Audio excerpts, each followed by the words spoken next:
Greetings. We're back here once again. Encourage you to open your Bibles. Going to try to do a short devotional. Going to go back to Philippians chapter 2. One segment I talked about this verse, and I want to go through it and take it from a different angle and look at it again. It's a very important piece of Scripture that Paul is writing here. And we need to understand it and see how it applies to us today, what Paul is trying to tell us. You know, the Bible is an amazing book. It's as current as today's newspaper. It's never outdated. And I tell the teenagers all the time, don't try to outdate the Bible. You will be very, very foolish in doing so. Just believe it, respect it, study it. We have everything to benefit from opening God's Word and fellowshipping with God and let Him talk to us.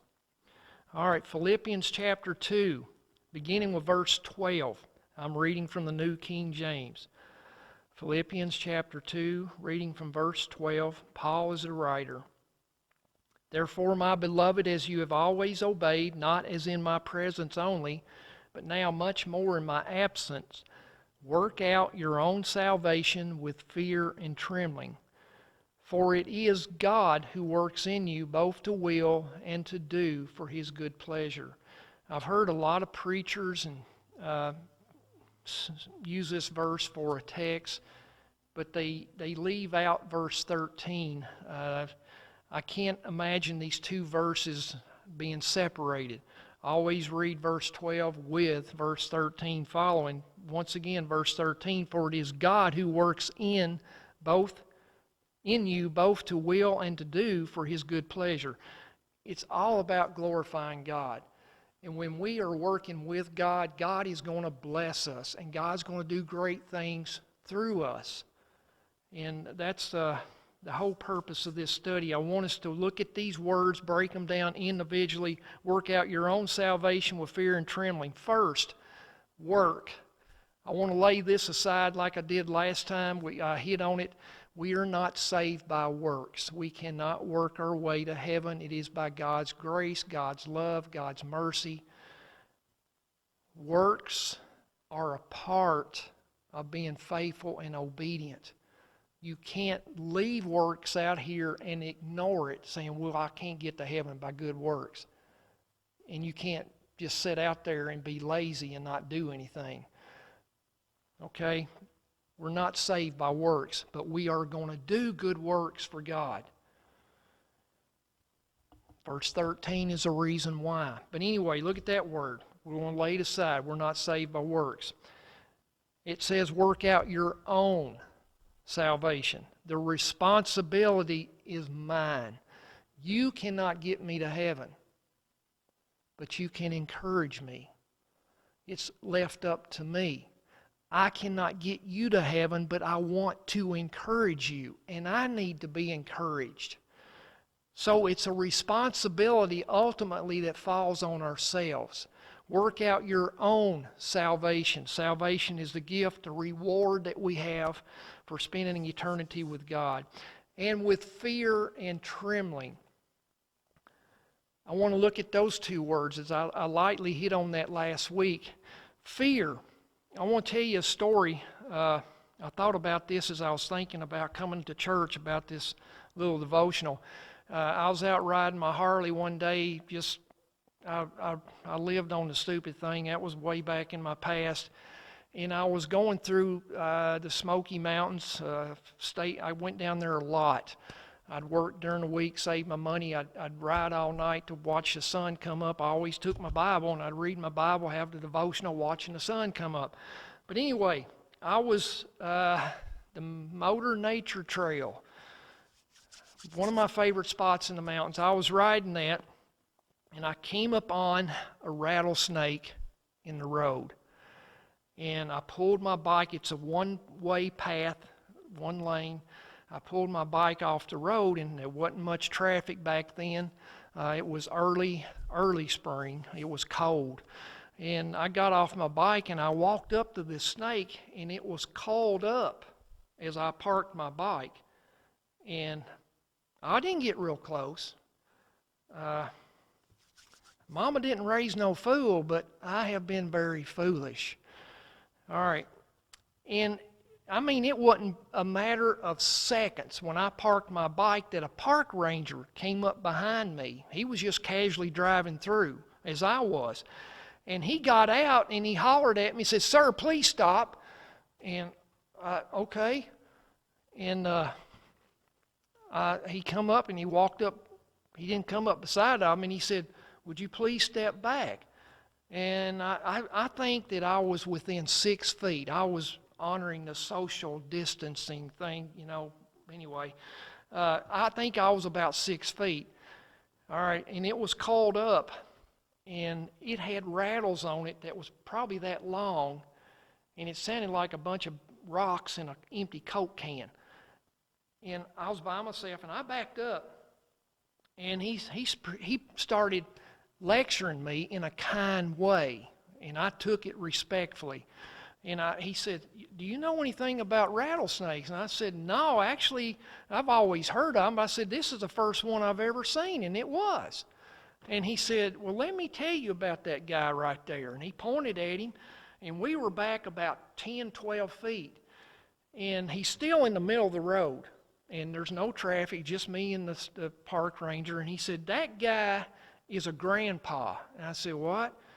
He said, "Look at the size of him." And I kid you not, I'm not a big guy, but his body was bigger, probably like my leg. He was big. I was paying attention to the park ranger, and he said, "Look at his rattles." And he said, "He's old." I said, "Okay." And he said, "He's a grandpa." Okay. And he said, this is what got me. He said, when they call up, and his head's back, said they can jump so many lengths of their body. And that's when I kind of got pale. Like I said, Mama didn't raise a fool here, but I've been very foolish.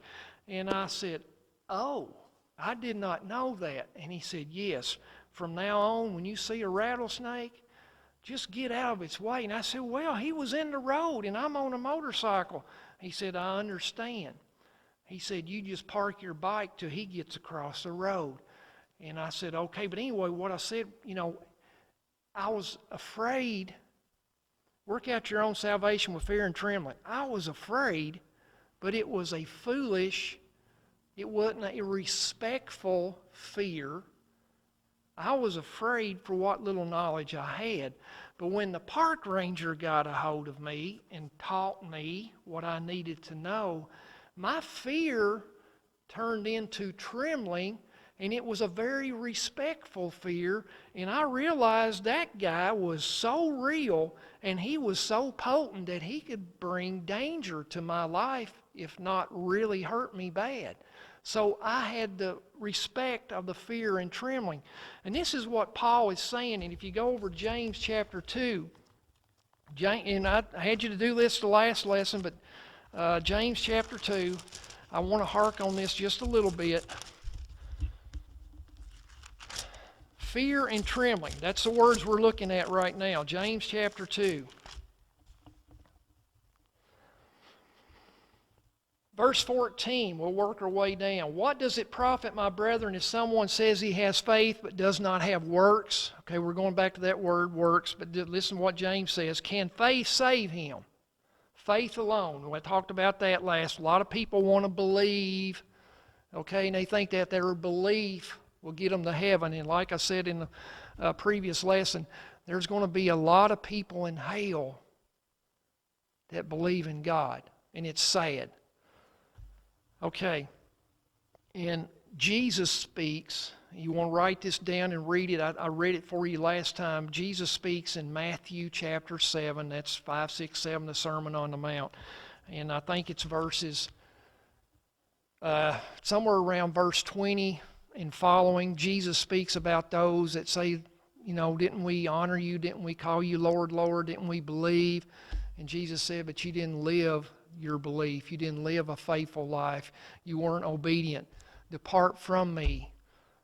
Not everybody that believes in God is going to get to heaven. It just don't work that way, and it's going to be so sad on the day of judgment. And James is telling us here, what does it profit if someone says he has faith but does not have works? Can faith save him? Belief alone? No. Verse 15, if a brother or sister is naked and destitute of daily food, and one of you says to him, depart in peace, be warmed and filled, but you do not give them the things which are needed for the body, what does it profit? Verse 17, thus also faith by itself, if it does not have works, is death. A true desire, sincere heart that comes to the recognition to believe God. When that belief brings them to God and they start working on their faith, when they have true faith, that brings about true belief. In the true faith, the true belief, the true obedience, it's all a combination of a true, faithful lifestyle. Day in and day out, dedication, consistent. I'll talk about dedication here in a minute, and that's what I'm leading up to. All right, verse 17. Thus also faith by itself, if it does not have works, is dead. The lifestyle. Don't confuse the works, just say the lifestyle. All right. Verse 18, but if someone will say, you have faith, and I have works, the guy over here is the works, I'm doing good, I'm living a good life, but is he doing it for the right reason, to honor God? There's a lot of good people in the world that are not Christians. We know them every day. We got neighbors, we work with them. There's just a lot of good people. All right. Verse 18, but someone says, you have faith, I have works. Show me your faith without your works, and I will show you my faith by my works. A faithful, obedient lifestyle. My mama would say you never have to tell anybody you're a Christian when you're living a faithful, obedient Christian life. They'll know it by the way you walk, by the way you talk, by the way you go to the mailbox, by the way you work in a factory. They know it by your lifestyle. All right. This is a verse, fear and trembling. Verse 19. You believe that there is one God, you do well. Even the demons believe and tremble. It's good to believe. I believed in that rattlesnake. I knew it was real, but I was foolish. I didn't know how real and how potent he was. I'd never been around one. I've heard of them. Couldn't believe that's the first rattlesnake I ever seen. Thank goodness for the park ranger. I mean, I wasn't going to go up there and pet it and rub it nice, kitty, wasn't going to do that. But anyway, I didn't realize the potential. And as the guy said, the park ranger, he was in striking. He was getting ready to slap me on the face. All right. The devils believe. Even Satan knows that God is real. Even the demons, his angels, know that God is real. What good is it doing them? And they tremble because they know there is a day of reckoning. We need to believe, and we need to have a respectful belief, and we need to be dedicated. Do you believe? How does your belief motivate you to live your life? Let's use our imagination. And I'm going to the dedicated part. Dedication. Living a faithful Christian life takes dedication. You want to do it. It's like trying out for sports, playing basketball, football, whatever you do, and you're consistently doing it, and you're giving it your best every day in practice. The Christian walk. All right. Go over to 2 Samuel. David is one of my very, very favorite people to study about. And my mother would read me about David at such a young age. I just grew up and I studied, and I read everything I could get my hands on about David. He was so exciting, the life. He was the Robin Hood of the Old Testament. David was amazing. He's just fearless. He was so dedicated. He was so human. He made bad mistakes. And God said, he's a man after my own heart. How would that be on a tombstone? Only it was said of David, a man after God's own heart. I want to read you a story. 2 Samuel chapter 23. I'm jumping right in the middle of this story. Once again, use your imagination. The latter part of chapter 23, verse 8 and following, is the hall of fame of David's mighty men. David was on the run. He was the next king to replace the first king, Saul. And Saul started out, as I study the character of Saul, I feel sorry for him. The Spirit of the Lord came upon him. The Spirit of the Lord left him. He was not, his pride, his pride got in the way. And he got bigger than what God was. And we can't do that. Anytime that we get bigger and God gets smaller, our life's going to be in a mess. And if you read and study the life of Saul, it was a tragic end. But David loved and respected King Saul. Without going into a lot of time, Saul was after David. He knew that David was going to be his replacement. He hated David. This troubling spirit came upon Saul. He went, I think, insane and just had a nervous breakdown, and he was totally against David. He tried and tried and tried to kill David. He chased David. David had opportunities to kill him. David's own men tried to get David to kill King Saul. David said, I cannot hurt God's anointed. He had so much respect and love for King Saul. It's amazing study. But anyway, David was on the run, and he had to be sheltered in caves, just in the wilderness, wherever he could find shelter. And this is one of the times that he was fighting the Philistines. And in one of the lessons previous, I talked about the Philistines. They're introduced to us when the children of Israel were coming out through the wilderness to the Red Sea. When they left Egypt, 1 million plus, and God kept them away from the Philistines because the Philistines were so powerful. They've always been, well, this is the way I tell the teenagers. I grew up a Trekkie. I watched the original Star Trek series, and I watched it faithfully. Even had the pajamas, okay? That's how dedicated I was. But anyway, one of the fierce enemies of Captain Kirk and Spock was the Klingons. The Klingons were nasty. They stank. They had hair. They were ugly. Just nasty. Well, that's the Philistines to David. They were a thorn in the side of Israel all through the history. And David had many dealings with them. So, let's go chapter 23 of 2 Samuel. It's a good read, and I'm going to finish with this, I promise. We're going to start with verse 13. This is David's hall of fame of his mighty men. There's 30 to 33 of them. Verse 13. Draw up the stage, put everybody on stage, get your imagination going. David is on the run, he's hiding, and he's in a cave with his men. And he's missing home, Bethlehem. Guess who's in Bethlehem? The Philistines have a garrison. They've set up. They've got a military stronghold where David is supposed to be. And David is longing for peace and being at home in Bethlehem.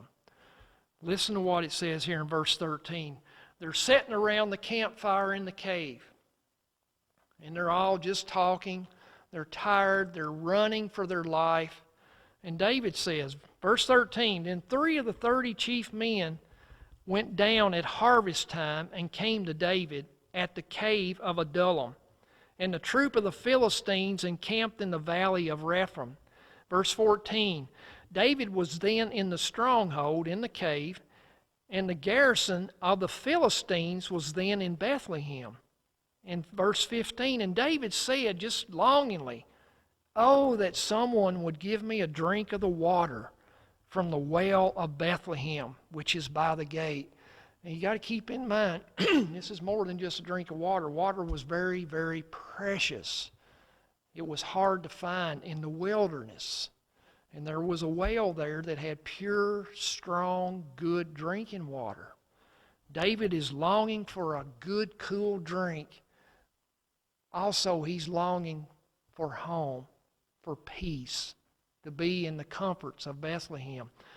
But, listen to what it says here. Verse 16. So 3 mighty men, going back to verse 13, the 3 of the 30 chief men. Verse 16, so the 3 mighty men broke through the camp of the Philistines. Now let me draw up the picture here. This is not like going out the front door and going across over here to Smucker's, okay? Bethlehem from the cave of Adullam is give or take 30 miles, 25 to 30 miles round trip. And these 3 guys, David's men, as you study David, you can't help but notice how the men loved and admired David. And these guys, they break out of camp. They hear David say this, and they look at each other. I can see this. I've lived this so long, just visualizing this in my mind. And these guys are looking at it, and they wink, and they kind of get up, and they excuse themselves. And they go, and they break through the garrison. And most of the commentators that I've read on this seem to think that they all agree that this had to be at night. And they slip in this garrison of the Philistines, and they get David a drink of water. This is how much this is a dedication I'm talking about. As you read this, go back and read it again, study it, and ask yourself, how dedicated am I to following God? How dedicated, how strong is my belief, my faith?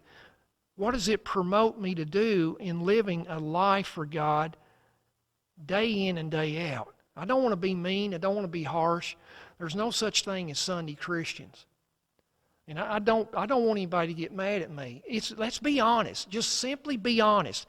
If you went out for the football team or the basketball team, and I tell the teenagers, I use this all the time because we got athletes, and I say you try out and you're going to be part of the team. Okay, you made a team. But then you never show up for practice. How long are you going to be able to keep the uniform? Well, if you show up for a ball game, you haven't been to any of the practices, what's the coach going to let you do? Well, how is it any different for a Sunday Christian? I don't want to be mean. I want us to be honest. How dedicated are you? How strong is your belief? These guys break through, they go all night, they get David a drink of water, and they bring it back to him. Don't know how long it takes.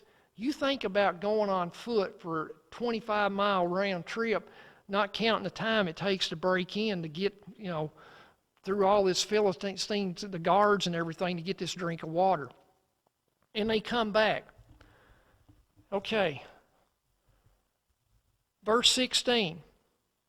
So the 3 mighty men broke through the camp of the Philistines, drew water from the well of Bethlehem that was by the gate, and they took it and they brought it to David. Now, can you imagine the look on David's face? This is beautiful. Got to use your imagination, and I've got it. I can't help it. This is beautiful. It's left up to you to draw this up and study it and read it and try to respond to these men. Try to be in David's position and see what these guys have done. Listen to what it says. They drew water from the well of Bethlehem that was by the gate, and they took it and they brought it to David. Nevertheless, David would not drink it, but he poured it out to the Lord.